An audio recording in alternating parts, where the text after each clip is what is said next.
If your partner is constantly complaining that your snoring is keeping them up at night, well, that snoring could be more than an annoying habit. Snoring could be a sign of something more serious. And joining me with more is Dr. Richard Berry and Dr. Beth Love, both with Lifetime Dental. And it's good to see you both again. Thank you. Nice seeing you. Good to be here. And as we were getting ready to discuss this, Dr. Berry goes, "Yep, I'm a snorer."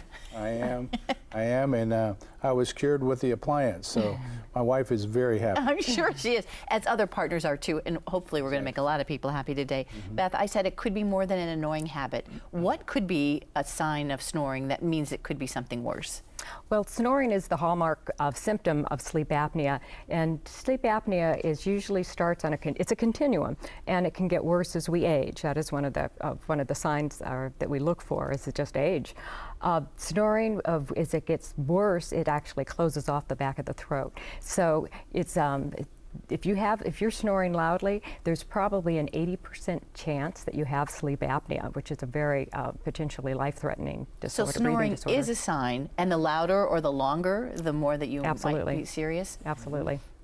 I know that, Dr. Berry, snoring can be a sign with sleep apnea of other things. I mean, sleep apnea is kind of an indicator and could lead to other things. What are some of those things that could happen? Well, there's a whole host of illnesses and serious problems and signs associated with sleep apnea. High blood pressure, heart disease, heart attack, stroke, diabetes. There's a whole list and litany of things that are associated with sleep apnea. So you can't ignore it. Is that your advice? I mean, if you know that you have sleep apnea, Beth shaking her head, yes. Yeah, you can't ignore it. It is life-threatening. It is why is it? Well, if you have sleep apnea, your blood pressure goes up, you can have a more serious problem with incidence of stroke or heart attack, and there's a lot of research that indicates that. You said that you had an appliance, and you brought it, actually, I did. which keeps you quiet, but also is something that people can have if they have sleep apnea. That's right.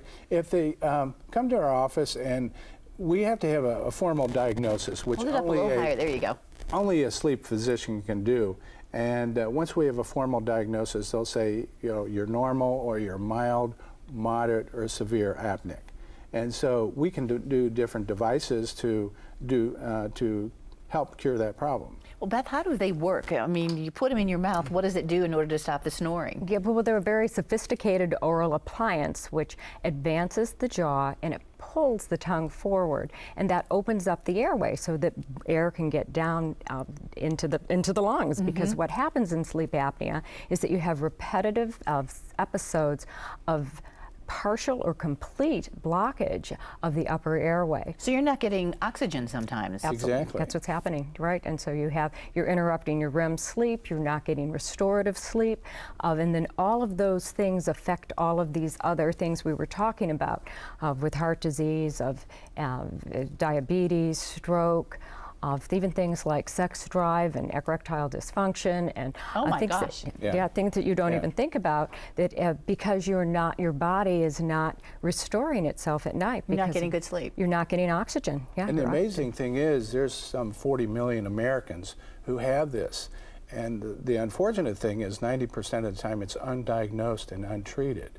And this affects people of all ages, and it affects men more than women. Do you feel better with your appliance now? Oh, I do. Yeah? I do. I feel like I'm more restful.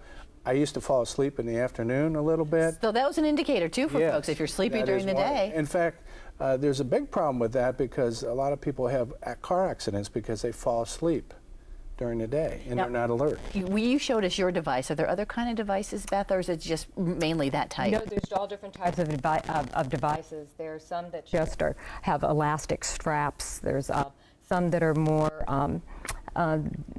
you can't adjust them as well. We use the ones that you can adjust, because you have to titer that person and make sure that they are receiving the right amount of oxygen. They many times have to go back to the sleep medicine physicians and make sure that, and have the sleep tests done. You have to, the only way you can know for sure that you have sleep apnea is using a polysomnogram, which is read by the sleep medicine. So they get the test, and then they come to you for the answer. Exactly. Yeah. Exactly. This has been very eye-opening. Thank you so much for sharing this. You're welcome.